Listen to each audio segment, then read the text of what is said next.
Mental health is important to me because it allows me to check in with myself and focus. It keeps my body healthy. It helps me get less stressed. If you're stressed out, then you won't be able to perform as well, like in school or on your homework. 1 in 6 youth in America experience a mental health disorder, and for adolescents, suicide is the second leading cause of death.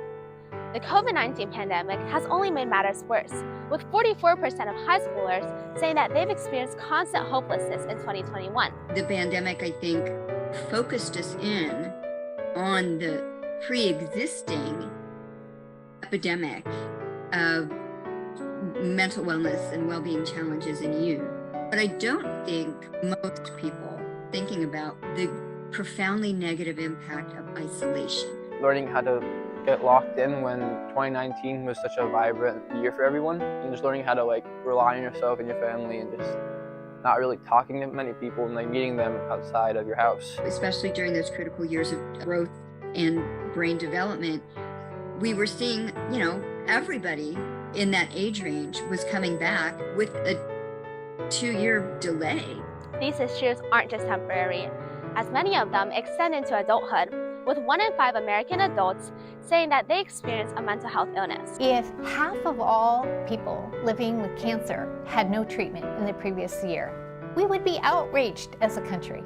And the fact that over half of our country is living with mental health conditions, going without treatment, when treatment should be available and can help people from having a worsened condition, that's truly outrageous. With things slowly starting to return to normal, we need more mental health support now more than ever. For far too long, mental health has been considered insignificant, yet it is one of the biggest issues our nation faces today. Number 11, that's the number of years it takes on average for a child to receive treatment after developing symptoms. The Children's Health Act of 2000 worked to improve substance abuse and mental health programs for children. Then in 2021, the Youth Mental Health and Suicide Prevention Act was introduced in the House of Representatives, though it has not yet been passed. I think that mental health is so important because it's something that I've struggled with, being ridiculed on social media and in person and getting comments consistently. We think of high school as a time where your life is opening up for you, but nearly half of high school kids are feeling despondent about themselves and about the future. To learn more about this, I conducted a bit of research myself. I wanted to find out the answer to this question: what is the stress level of high school? I conducted an online survey and asked high school students to rate their school stress level on a scale of 1 to 5, with 1 meaning not stressed at all and 5 meaning extremely stressed. Over 70% of the 59 students responded with a 4 or a 5. I then asked students to rate their ideal high school stress level on the same scale, and an overwhelming majority of more than 96% of students stated a ranking between 1 and 3. There definitely needs to be a lot more research done in the area of students accessing mental health and then the outcomes. I think it's really important that we as professionals are collecting data that then illuminate some of the trends and issues that we're seeing. We understand that mental illness is serious and can be absolutely devastating. We also know that mental illness can be treatable when we have the access to appropriate comprehensive care. Care, that's exactly what we need. While on a national level, more laws need to be implemented to create appropriate mental health care, locally in many places there has definitely been some great progress. So today, I'm here at my school to find out what care means and how we should care for youth mental health.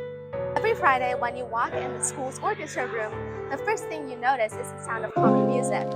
Then, this is what you see. So now that our minds are at ease and our bodies are at rest, let's take a moment to take a couple deep breaths together. And as we breathe in, I want you to count slowly up to 5, and as you exhale, slowly count down by 5. So in the orchestra department here, we love to do something called mindfulness. I'm a firm advocate that it's our job as teachers to teach the whole student, not just our content, provide the kids a chance to unplug from their social devices and from the school, give them some coping mechanisms to help them learn how to relax when things get very stressful, especially coming out of COVID and all this online learning and this isolation. This year, we partnered with several community-based mental health organizations to open up wellness centers, and I'm actually standing in one of them right now that have open access for students However, so few people actually have the opportunities to access these resources. The sad reality is that the need of our students far outweighs the capacity of our system to meet those needs. We need to begin to find more connection between the counselors that we already have and the students. When we consider the toll of a nationwide youth mental health crisis, our mission must be to show love to our youth. If we want to ensure that every student has the resources for a successful future, we need to make sure that every student has the mental health care they deserve.